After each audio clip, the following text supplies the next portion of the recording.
Hello and welcome to the Humble Seer. So let's talk Courtney Cox and her significant other. You know Courtney Cox from Friends. She was Jennifer Aniston's, actually she's Jennifer Aniston's good friend, I guess, in real life. But we're going to talk about Courtney Cox and her significant other. And I do see her with someone, but this is just going to be overall. It doesn't matter. This will be about her husband. It'll be about any man in her life, okay? Because they tend to be the same type of men.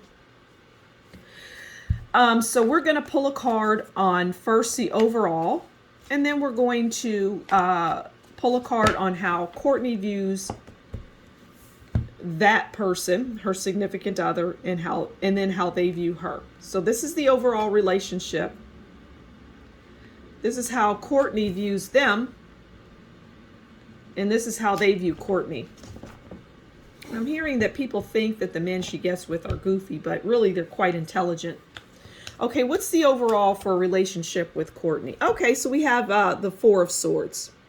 That person looks like they're sleeping and but they're dead as a doorknob. So the Four of Swords is anxiety, it's stress, it's mental overload, needing solitude, overwhelmed. This is their overall relationship. And I'm going to take this card as its literal meaning. Her relationships are all of that and then some, and a bag of chips. They're all of that. Four of Swords. Everything that fear, anxiety, stress. Those are her relationships. This is representative of her as a person. This is representative of Courtney's personality. Just kind of under stress, just a stressed person, just has anxiety.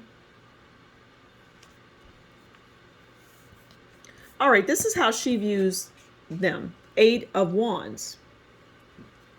Now, the Eight of Wands is about a lot of communication. And she finds that they give a little more information than they need to, which contributes to her stress and anxiety.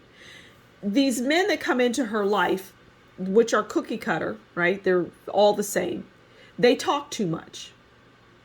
It's like Dr. Dre and Michelle, diarrhea of the mouth. They talk too much. And it puts her in this mode, but she was already in this mode prior. She was like this as a kid. This is just her personality. This is really about her because she is the star of any relationship that she'll find herself in. So the Eight of Wands is just, they're flying around. They're doing stuff they shouldn't be doing, saying things that they shouldn't be saying. And I'm going to put that high on the board because that again causes her stress and anxiety. Now, they view her as the Ten of Cups. Isn't that special? Ten of Cups is happy family, marriage, fairy tale endings, but it doesn't end in a fairy tale because you're not dealing with a typical person. You're dealing with somebody that has a certain level of anxiety and stress. And it just doesn't end well. But they're viewing her initially as the Ten of Cups. Like, oh, I've really landed an amazing woman. She's not neurotic. This person isn't cuckoo. This person is my Ten of Cups in the first week of the relationship. But maybe in the second week, I'm starting to see cracks. But the point is, in the initial getting together with this person, I have Ten of Cups with them. They're my Ten of Cups. They're my fairy tale happy ending. But Courtney's like, no, not really. Because you give me anxiety with your mouth. You have diarrhea of the mouth like Michelle. You don't stop talking. You're feeding the tabloids. You're telling them things that just don't need to be said. But I feel like also she becomes bored in relationships fairly quickly. Like, even though she was married for X amount of years, she found her husband to be boring.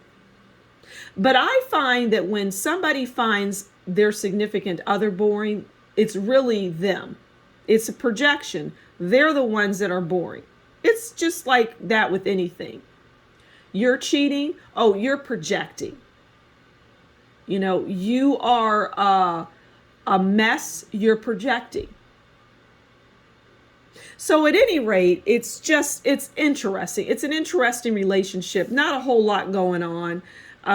You get the idea. So I'm going to leave it there. Thank you so much for stopping by the Humble Seer. Please do consider liking, sharing, subscribing, and leave a comment below. And if you like what I do, consider buying me a coffee. And that will be in the description box below. Until next time, you take good care, and we'll talk again soon. Bye.